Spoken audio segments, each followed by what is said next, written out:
रस्त्यावर आलेली टीना ही पूर्णपणे दमली आहे.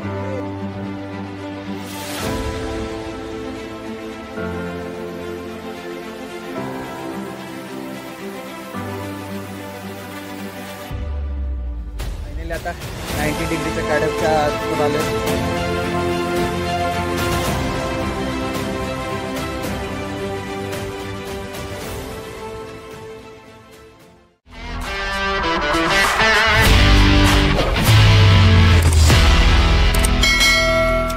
स्वागत आहे मित्रांनो तुमचं आपल्या एका नवीन व्हिडिओमध्ये. आणि आज आपण पुन्हा एकदा चाललो सह्याद्रीमध्ये ॲडव्हेंचर टाईप भटकंती करायला. आज चाललो आपण ढाकबैरी या किल्ल्याला भेट द्यायला. तर ढाकबैरी किल्ला म्हणजे नेमकी पुणे जिल्हा आणि कर्जत जिल्ह्याच्या सीमेवरती असलेला हा किल्ला आहे. आणि याच्या किल्ल्याच्या पोटामध्ये एक गुफा आहे. तर त्या ढाकबैरीचं देवस्थान आहे. तर त्या देवस्थानाला आपण भेट देणार. त्या देवस्थानाला भेट देताना 90 डिग्रीचा कडा आपल्याला सर करून वर चढायचे. कुठलाही सेफ्टी इक्विपमेंट नाही आहेत. तिथं लावलेले दोरखंड आहेत. त्या दोरखंडाच्या साहाय्याने आपण तो कडा सर करणार आहे आणि ते मंदिराला आपण भेट द्यायला चाललोय. तर आजच्या ट्रॅकला जेकब जाताना आम्ही दोघं आहे, पण आमच्या बरोबर आता टीना बी येणार आहे. आणि हा ट्रॅक आम्ही तिघजणच कम्प्लीट करणार आहे.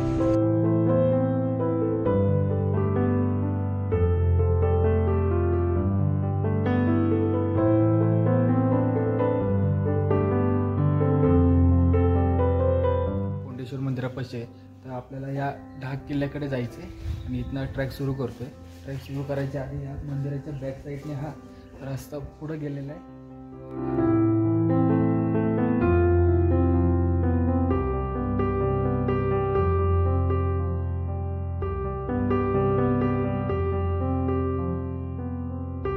कोंडेश्वर मंदिराच्या जवळच आपल्याला तो पुढं पाऊलवाट पकडायची. ती पाऊलवाट आपल्याला कोकण पठारापर्यंत नेते.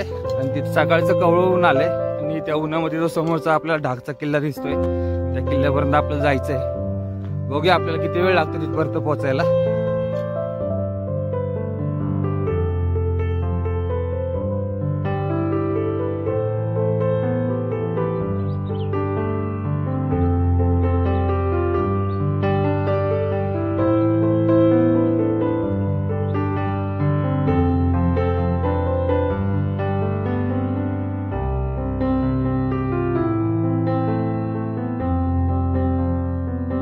तिथं भरपूर दाट झाडे असते. पुढं आपल्याला जाता येत नाही. त्या टायमिंगला आपल्याला गावात ना एखादा माहितीगार माणूस घेऊन जायला लागतं. ते आपल्याला वाट दाखवू शकतो. जंगल टेकड्या असा आपला आजचा प्रवास आहे. म्हणजे ट्रॅक आहे आपला पूर्ण पायी ट्रॅक. थोडंफार जंगल लागणार, थोडंफार टेकड्या येणार. असं करत करत आपल्याला आपल्या किल्ल्यावर पोहोचायचंय. आम्ही मंदिरापाशी माहिती घेतली आणि तिथले गावकरी होते. त्यांनी आम्हाला सांगितलं की पुढं जाऊन तुम्हाला काही जंगलामधले प्राणी बघायला मिळतील. कारण की या सकाळच्या कवळ्या उन्हामध्ये प्राणी बाहेर पडतात. तर ते तुम्हाला रस्त्यामध्ये कुठेतरी काहीतरी बघायला भेटेल. तिथं ते बोलले साईल आहे, त्यानंतर तर सांबर आहे, हरिण आहेत, असे 2-4 प्रकारचे प्राणी आहेत, ससे आहेत, असे बघायला भेटतील बोलले ते.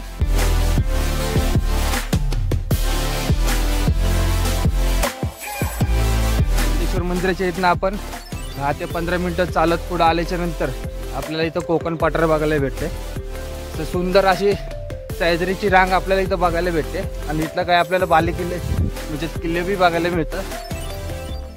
फायनली आपण कोकण पठारावर पोहोचलोय आता. आणि कोकण पठारावर ना बघा हा दिसणारा माझ्या मागं नजारा, ही पूर्ण सह्याद्रीची रांगेतले खालपर्यंत दरी दिसते.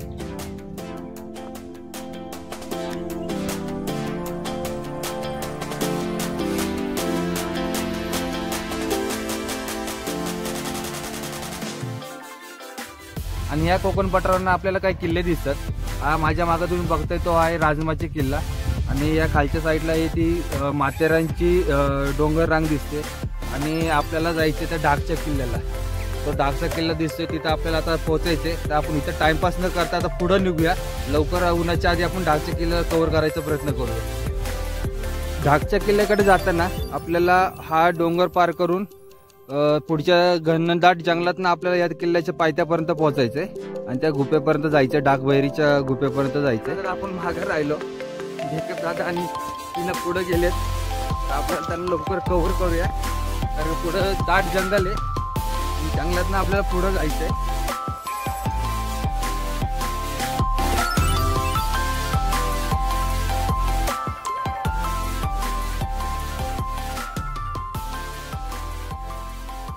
जंगलाची घनता बघताय का तुम्ही किती? जास्तीत जास्त इथं कारवीचे झाड आहेत आणि आपल्या हाईट पेक्षा उंच झाड आहेत हे.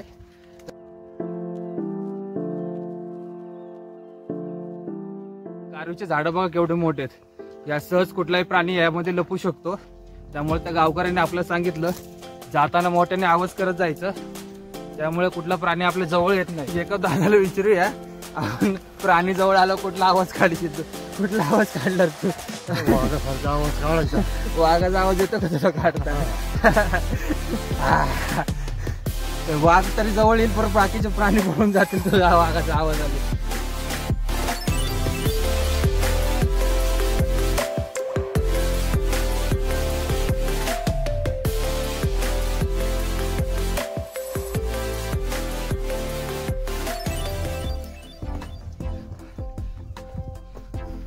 हा रस्ता बघताय कसा आहे? साईडला डायरेक्ट दरी आहे आणि दरीच्या बाजूने हा रस्ता आपल्याला वर नेतोय डोंगरावरती.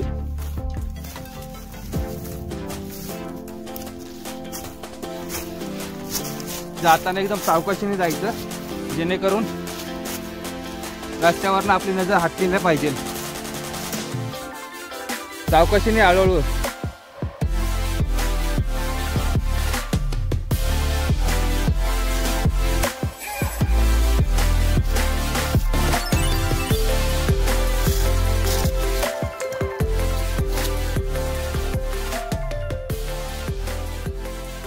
घागबरीच्या किल्ल्यावर येण्यासाठी 2 रस्ते आहेत, एक पुणे मार्गे आणि एक कर्जत मार्गे.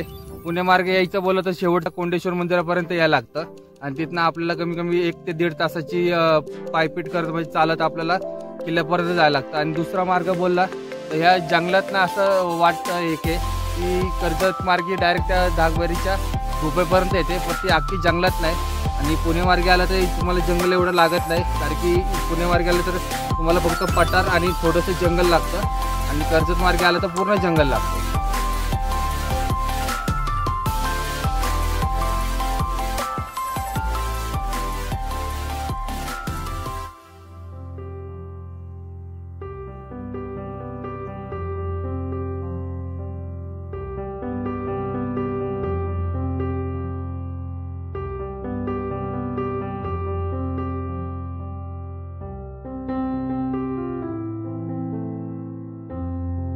सह्याद्रीमध्ये ट्रॅक करताना आपल्याला भरपूर वाटा भेटतात, म्हणजे पायी वाटा भेटतात. काही तिथल्या प्राण्यांपासून तयार असतात तर काही आपले ट्रॅकर्स मंडळी असतात त्यांच्या चालण्याने झालेले असतात. तर आपल्या काही वाटांवरती अशा प्रकारचे रिबीन लावले असतात. तर प्रत्येक टायमिंगला रिबीन ही नवीन असेल तर त्याच वाटेने जावे, कारण जुनी रिबीन ही भरपूर दिवसाची असते, ती वाट कधी पुढे जाऊन बंद बी झालेली असते. त्यामुळे दर पावसाळ्यामध्ये गवत उगवतं आणि त्यानंतर प्रत्येक नवीन ग्रुप्स किंवा नवीन ट्रॅकर्स आपले सह्याद्रीमध्ये ट्रॅक करत असतात तेव्हा अशा रिबीन लावत असतात. तर जुन्या रिबीनचा कधी आधार घेऊन पुढे जायचं नाही, जायचं तर नवीनच रिबीन पुढे बघत बघत आपल्याला पुढे ट्रॅक करायचा असतो.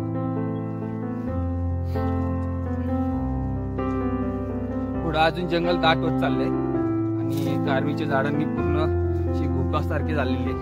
त्या गुफेतून आपल्याला जायचंय. आता तुम्ही बघू शकता माझ्या मागं दाट जंगल झाले आता.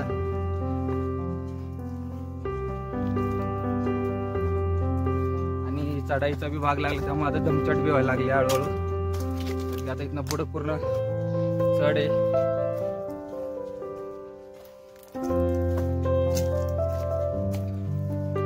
पुढे येऊन आपल्याला ढाकचा किल्ला हा तपशील दिसतोय पूर्णपणे.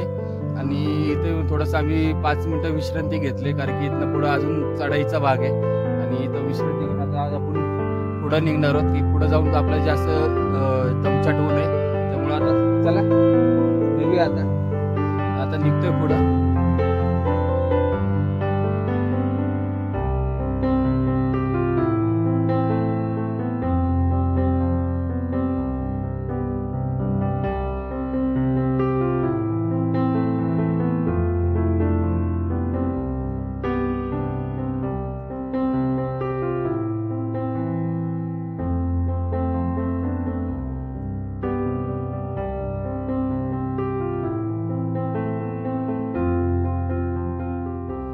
थोडंसं जंगल पॅच पार करून आपण पुढे आल्यावरती आपल्याला इथे एक बोर्ड बघायला भेटतो. असा मोठा किल्ल्याचा मॅप आहे याच्यावरती.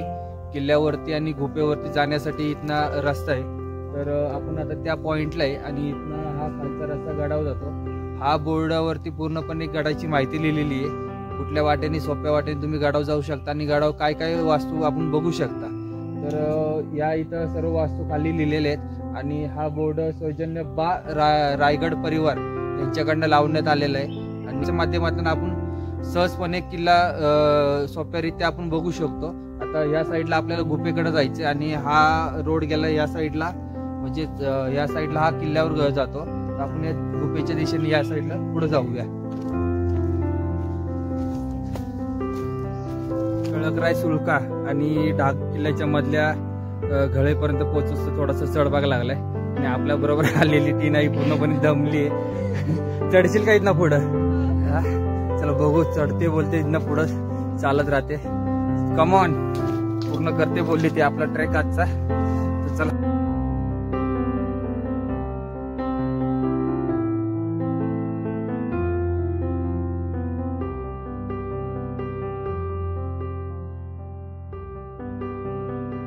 फायनली आता आपण अशा ठिकाणी येऊन पोहोचलोय. त्या ठिकाणी एका साईडला ढाकचा किल्ला आहे आणि एका साईडला कळकराय सुळका आहे आणि या सुळक्याच्या मधनं ती वाट जाते, म्हणजे ती घळे खाली जाते. ती जाते डागबैरीच्या गुफेकडे. आता ह्या घळेमधनं आपल्याला खाली जायचंय. ही पूर्ण 90 डिग्री अशी खाली घळे आहे. या घळेतनं खाली जाऊन परत त्या भिंतीच्या साईडने आपल्याला वरती आपल्याला क्लाइंब करायचंय. तर चला आता आपण इथनं आता खाली जाऊया आणि पुढचा तुम्हाला थरार दाखवतो कसा थरार असणार आहे मंदिराकडे जाण्याचा.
फायनली घळईमध्ये आलो.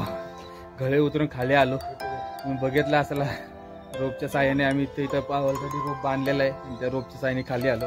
आता इथनं आपल्याला पुढं जायचं आहे.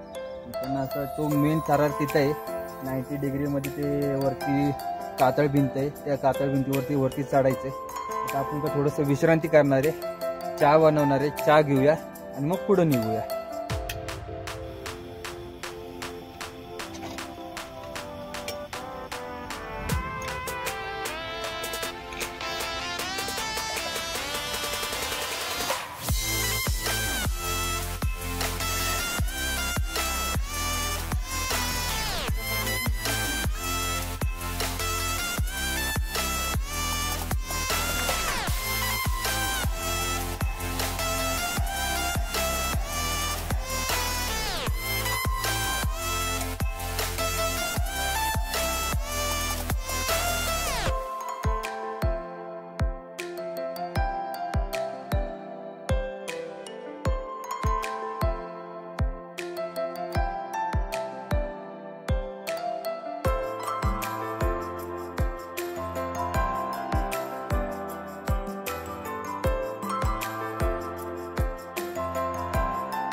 चहा झालेला आहे आणि आता आपल्याला तो 90 डिग्रीचा कडा सर करायचा आहे. तर कशा रीत्या आपण तो सर करता येईल ते आता तुम्ही इथं पुढं बघा.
आता 90 डिग्रीच्या काड्याच्या आसपास आलं.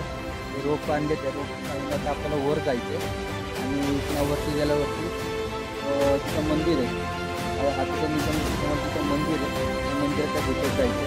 तर आपण इथं वरती काढायला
इथनं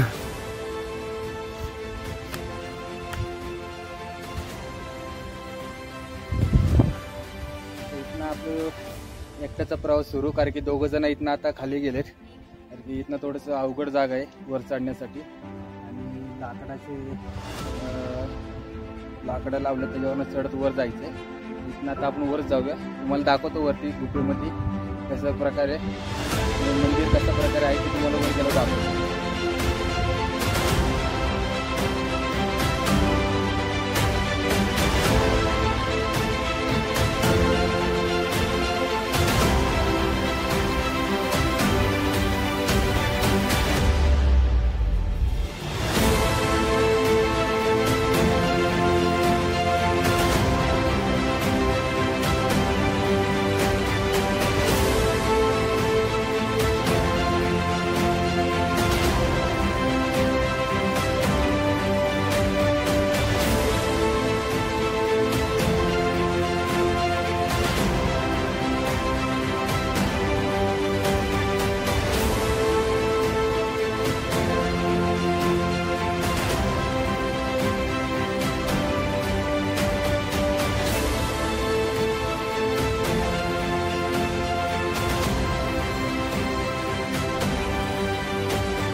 फायनली वरती आलोय गुफेमध्ये आणि खूप थंड अशी गुफा आहे, चांगली मोठी गुफा आहे ही, बघू शकता माझ्या मागे. आणि या गुफेचा दिसणारा हा परिसर खूप सुंदर असं सह्याद्री डोंगर रांग दिसते इकडनं. काही किल्ले बी आपल्याला इथनं बघायला मिळतात.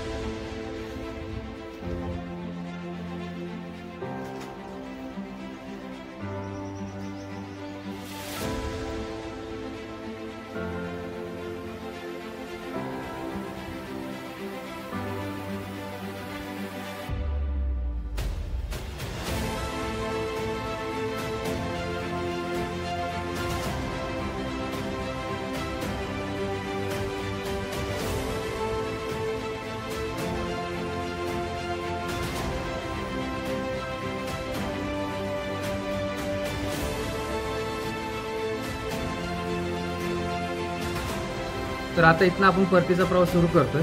इकडनं परत आता आपल्याला खाली उतरायचं आणि इथनं परत आपण कोंडेश्वर मंदिरापर्यंत जाणार, तिथं आपली गाडी पार्क केलेली आहे.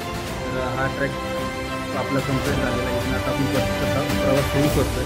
तर तुम्हाला हा व्हिडिओ आवडला असेल तर आपल्या व्हिडिओला लाईक करा, शेअर करा आणि आपल्या यूट्यूब चॅनलला सबस्क्राईब करायला विसरू नका. धन्यवाद.